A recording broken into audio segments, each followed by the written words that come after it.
Hey, it's Andre, and it's time once again to talk about Marvel Studios' Loki on Disney Plus. See what mischievous things Loki is going to get into this week. You know what else is mischievous? Someone trying to get your internet data or you not being able to watch a movie or a show that's available on a streaming service in another country, but you don't need to go to a different timeline. I can help you out. This video is sponsored by Surfshark. Surfshark is a virtual private network or VPN that keeps your internet personal profile and activities safe and secure, keeping them away from data thieves, trackers, hackers, hoaxes, viruses, targeted ads. Surfshark will block all of that. They have a strict no logs policy. You can use one account across multiple devices, and they have several servers across countries all over the world, which is also helpful because streaming services have different movies and shows available in different countries. For example, did you know internationally, Disney Plus has an entire separate section of more mature content called Star, and you can't get that in the US. Well, that's not fair. America wants it. Go on to Surfshark, change your country to the UK or Canada or anywhere that Star is available, and boom, the Star section just pops up on your Disney Plus service. Now you can watch shows like Family Guy, Modern Family, 24, Scrubs, a bunch of Fox movies. You can even watch what I watched when I first tried this, Mighty Morphin Power Rangers, the movie. Power Rangers skydiving and fighting Ivan Ooze, getting their Ninjetti coins with the Disney Plus logo in the corner. So if you want to sign up for Surfshark, click the link in the description, and if you use my code BNC, you get 83% off plus 3 extra months for free. Thank you, Surfshark, for sponsoring this video, sponsoring my channel. Now let's get into Loki.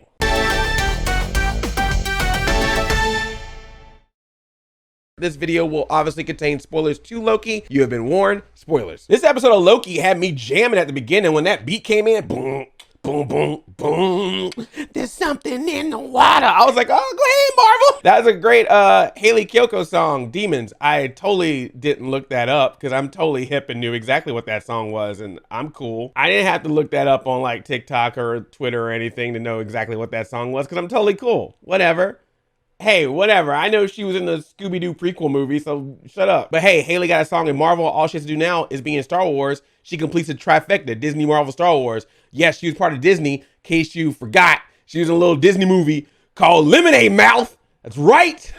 That's where the pink Power Ranger Princess Jasmine came from. Determinate. Here come the breakthrough. I am such a dork. So this episode is interesting because it has a lot of action and it has a lot of special effects. It's beautifully shot. The colors and lighting are amazing, epic in scale. It looks gorgeous. But it's also one of like the smallest episodes because it's really just mostly about dialogue and the back and forth between Loki and the variant Loki, aka Lady Loki, aka Sylvie, who she actually calls herself Sylvie in this episode. Remember last episode we talked about how in some of the credits she was credited as that a little early, but now in this one it's official that she calls herself Sylvie. Does not like to be called Loki, doesn't want to be referred to as a Loki. Nah, I don't want to be Loki. I'm gonna do my own thing. I'm gonna be Sylvie. And they talk a lot about how her powers are enchanting people in their memories, which again goes back to that whole theory of this might be a mix between Lady Loki and Enchantress, another character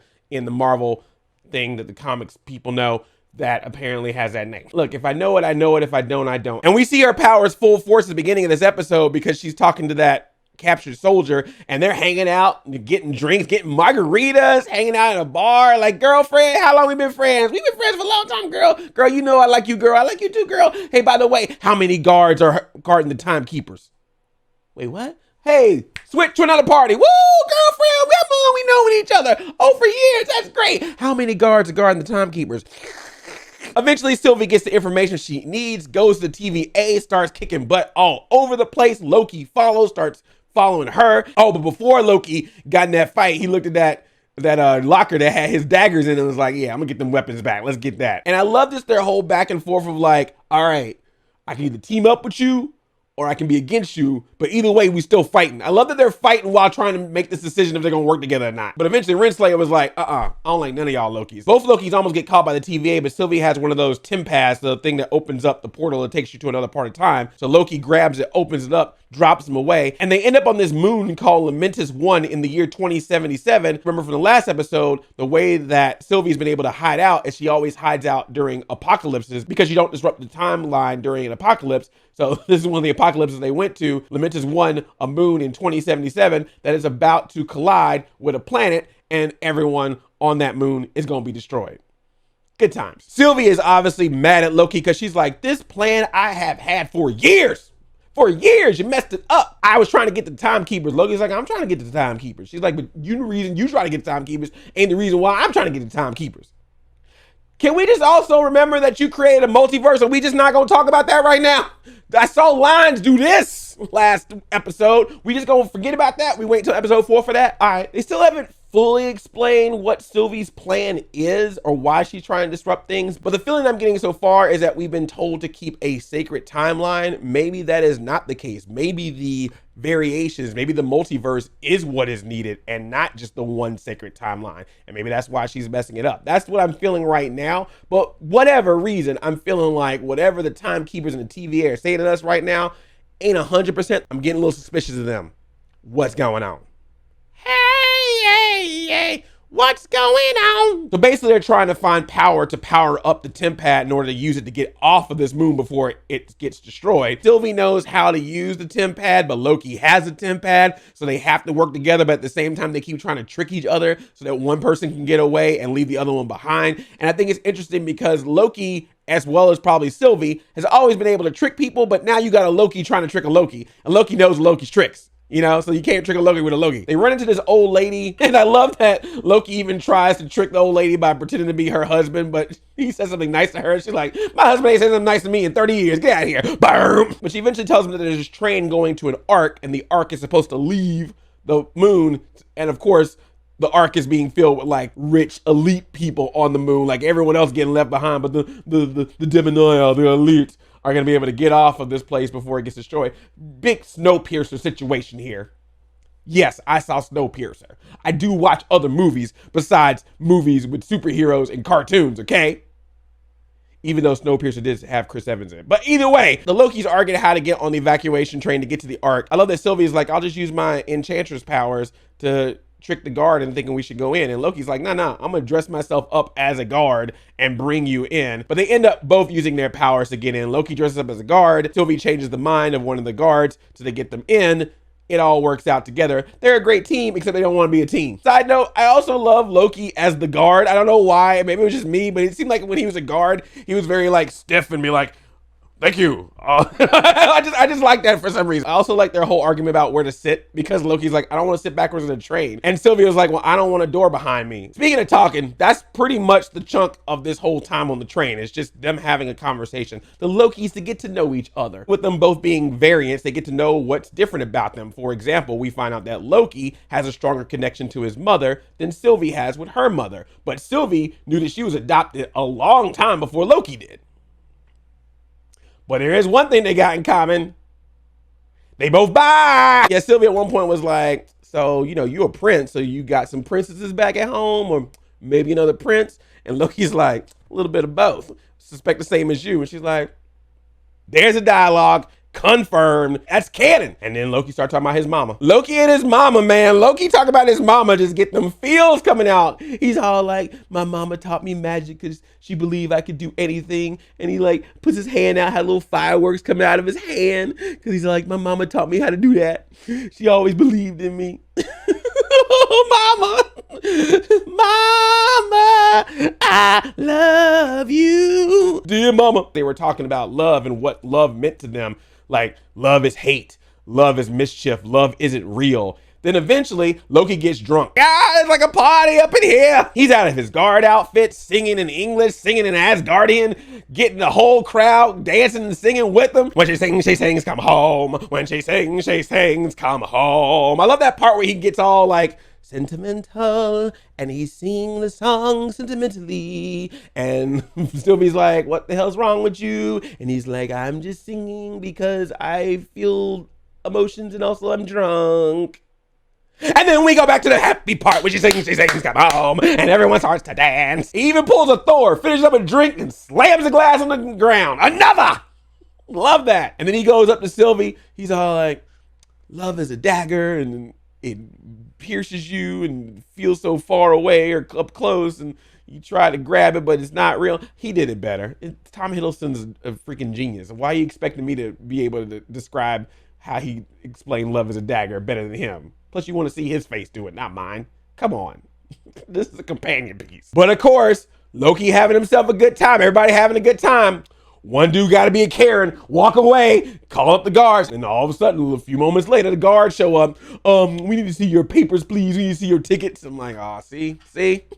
Try to have a good time. Somebody always got to mess it up. So that means we get fighting. So we get Loki and Sylvie fighting all the guards. Loki knocks one of the guards out of the train, but then the guards are like, thanks for that opening. Whee! Throw him out the train. Throw Loki from the train. So then Sylvie's like, all right, I guess I got to go too. And of course, when Loki lands, he lands right on that TEM pad. It's broken. They're screwed. They're stuck. Sylvie is so mad that she screams so loud that the freaking ground shakes and green comes off the ground.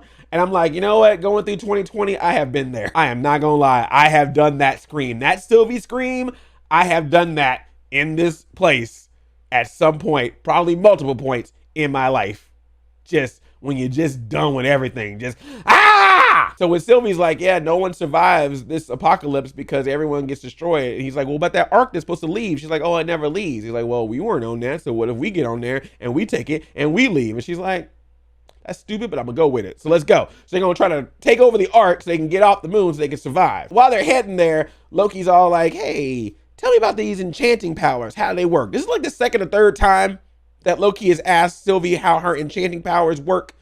He seems to be very intrigued by it, a little too intrigued by it. Like, why he trying to learn about her powers? Because he's probably like, that's something you can do as a Loki. I can't do as a Loki. So if I want to be the ultimate Loki, I need to learn how to do that. I don't think that's a power Loki needs to learn. And so she goes, oh, I touch you physically, and then you get in your head, and some people are stupid, so I can get in them real quick, but others are smarter. So if I'm in there, then they're in there too. So I got to use a memory to like make them pretend like they're actually hanging out with me when I'm trying to get information from them. Like I tried to do to that guard who I had to go back to her memories of when she was on Earth as a human. And Loki was like, wait, what? Because you remember earlier, Mobius was like, the timekeepers, they created all of us here at the TVA. But Loki is like, wait, what you say? And she's like, oh yeah, she was a human on Earth before she got recruited by the TVA. She's like, yeah, they're all variants. He's like, they don't know that. Bum, bum, bum. Is the TVA as legit as they seem now? Because if they taking variants, wiping their minds, making them think they're created by the timekeepers so they can just fall in line and do what they need to do, this might explain why Mobius was all about jet skis. Last episode, Mobius was going this whole thing about one day he hopes to ride a jet ski. What if he was already riding jet skis and then somehow he got Jordan TVA, mind got wiped, and now he's thinking all that timekeeper stuff, but secretly, little deep down inside, he remembers riding a jet ski. They go off to try to hijack the ark with this really cool sequence that looks like it's all one shot where they like run and then the camera goes this way and it pans back and they're fighting and fighting and it pans over to some explosion and they're fighting and fighting and it pans to a building falling down and then Loki just uses his powers to stop the building and bring it back up. I'm like, whoa, dude, how long you had that? You sometimes you forget Loki got some superpowers until he does something like that. You like, dang, and yet still Thanos killed you, huh? They're running together, explosions happening all over the place. People are running around going, let us in. And they finally get to that ark. And right when they get to it, kaboom! The whole ark gets destroyed. They are stuck. And the episode just ends there. It's just like, I guess they're dead. We know they're not dead. Why did this end here? Look, this was a fun episode to watch, but I just thought that was a weird ending of like, oh no, Loki and Sylvie are trapped on the moon that's about to get destroyed. I guess they're goners. No, I feel like the whole conversation revealed that the TVA agents are not actually created by the timekeepers. I feel like that maybe somehow that conversation should have been at the end, because I think that would have been a nice button. Would have been like, oh shoot, the TVA are liars. Boom, credits, you know.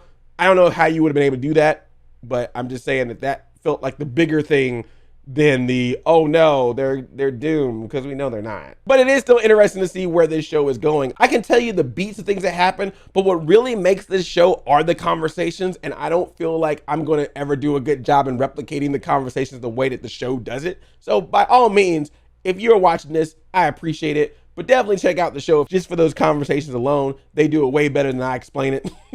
I will be honest about that. There's only 3 episodes left, and there's still a lot of questions to be asked here. I'm very intrigued by this world setup, and obviously character setup for Sylvie here, but now I'm ready to really see what happens when all this got messed up. Like, let's see the results of what Sylvie did, which I'm guessing is going to happen in the next few episodes, which I'm excited to see. What did you think of this episode of Loki? What do you think of the series so far? Thank you so much for watching this video. If you liked it, give it a thumbs up. And if you're new here, please subscribe so you can get future videos from me that I hope you watch as well. Thank you once again to Surfshark for sponsoring this video. Click the link in the description and use my code BNC when you sign up to get 83% off plus 3 extra months for free. Thank you again for watching this video. I really do appreciate it. I love you like a play cousin. I'm Audi 5000.